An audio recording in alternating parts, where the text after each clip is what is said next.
Peace, love, and reparations. Welcome to Black Star TV 2.0. It's your boy Black Star. Family, I got a nice little episode for y'all today, man. Listen, if you're not subscribed to the channel, make sure you hit that subscribe button. Make sure you hit the like button, the share button, and the notification bell to be notified when these videos come out. The Democrats are in trouble, family, and we're going to get into this, right?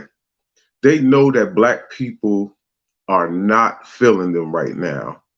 And I'm going to play a video from Fox News and listen to this. Just listen real quick. 18 in 2022, the youngest cohort of voters, 18 to 29, moved more Republican. They're still overwhelmingly Democrat, but they moved towards the Republicans. And if I were a Democrat, I'd be as worried as the Biden White House is about them. If you take a look at all the polls, this is the group that is most uncomfortable with the idea of an 82-year-old running for re-election as president.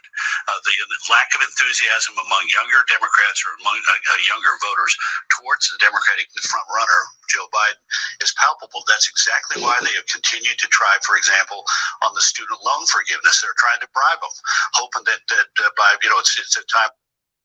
He just said by the student loan forgiveness, they're trying to bribe them. Now listen to Elizabeth Warren. This was Elizabeth Warren the other day, because you know they out here stomping.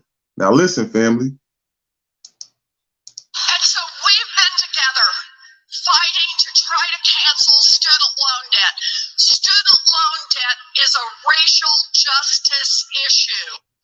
And so they trying to turn student loan debt into a racial justice issue. Now listen to what this man had just said. This man just said they trying to use that to bribe them to vote. Yes. Because you'll use anything as a racial issue, nigga. The Smurfs, the UFOs, climate change, you name it. It's all a racial issue. Everything is racial because, and they do it that way because they try to make it seem like anything that benefits everybody, as long as it benefits black people, we can claim it as a racial issue. People, how this works, right? Because then what happens is they claim it a racial issue. Meanwhile, everybody gets help, right? They use the word equality. They like to use racial equality. We're gonna get into that too from the press secretary.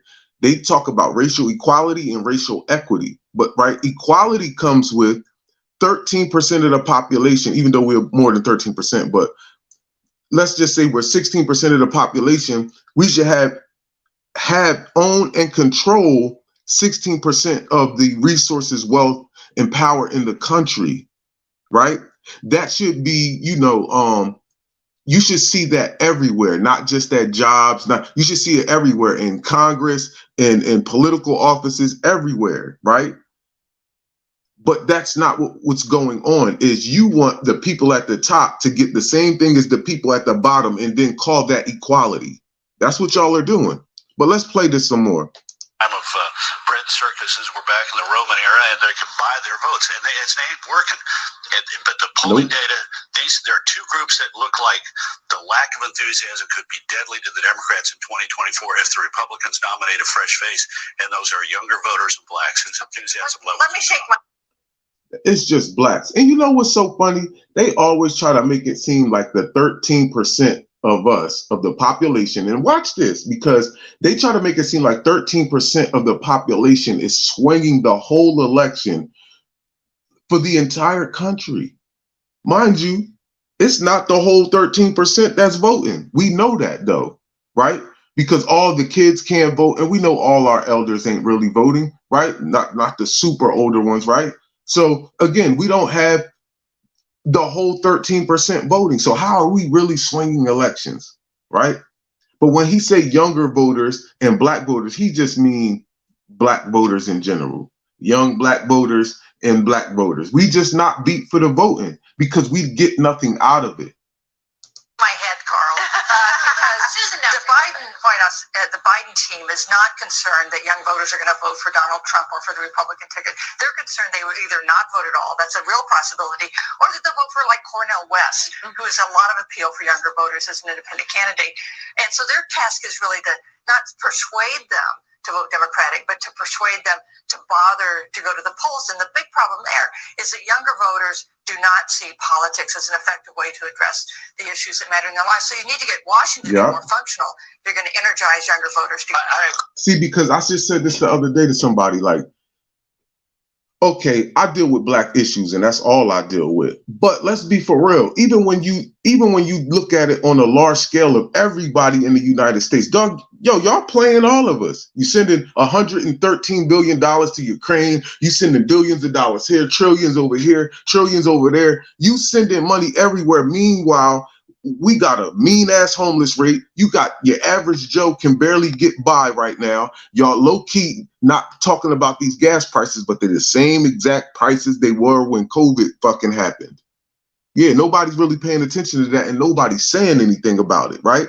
You trying to price people out and nothing you're doing is helping. Even canceling student loan debt.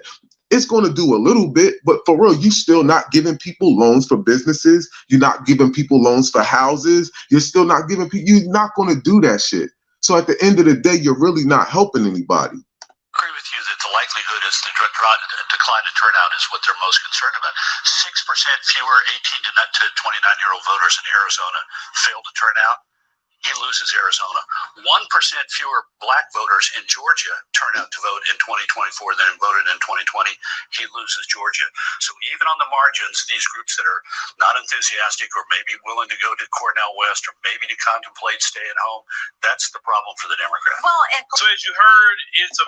And shout out to Phil Scott, because that was on his podcast. But yo, he had played that video. I couldn't really find it and wasn't trying to really take the time out to find it. But needless to say, yo, the Democrats are in trouble. They know it.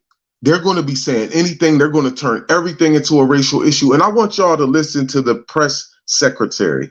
And I asked this question on Facebook about, can someone tell me what racial equity is and racial equality?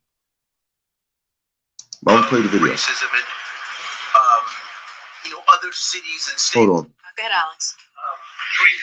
San Francisco just held a hearing on reparations for decades of institutional racism, and other cities and states are considering paneling similar commissions. DC is one of them. Where does this administration stand on reparations for slavery and segregation and similar historic wrongs, specifically pertaining to Black Americans? So look, we understand that there's a legislation on the Hill currently on the study of reparations, and we think Congress is the appropriate venue for consideration on such action, and so we're going to leave it there for Congress to decide to let them go through their process that they're taking at this moment. But I would lay out and speak to what the president has done over the last 2 years. When he came into office, he talked about the different crises that this country is dealing with, and one of them was racial equity and racial equality, and fighting for that. Fighting for racial equity and racial equality. What is that? Exactly what is racial equity? I want to know what that is. Somebody please drop in the comments what racial equity is and how that changes the plight of Black America without giving us reparations. Yeah, because this is the question. Ooh, excuse me. The Black community, and one of the things that he did. Because this is one of the things that this is what she's answering to, reparations. So what does racial equality mean and racial equity mean without reparations? Tell me that. How does that look? Right away, straight away in the beginning of his administration, is he signed an executive order that made sure that across the government that we had an approach that dealt with inequality, that made sure that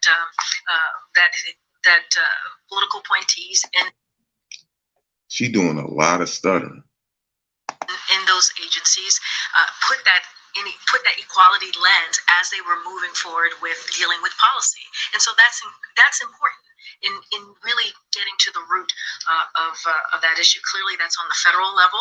And just last month, he issued a second order reaffirming the administration's commitment to deliver on that equity.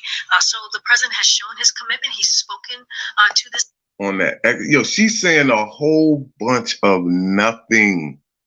A whole bunch of nothing.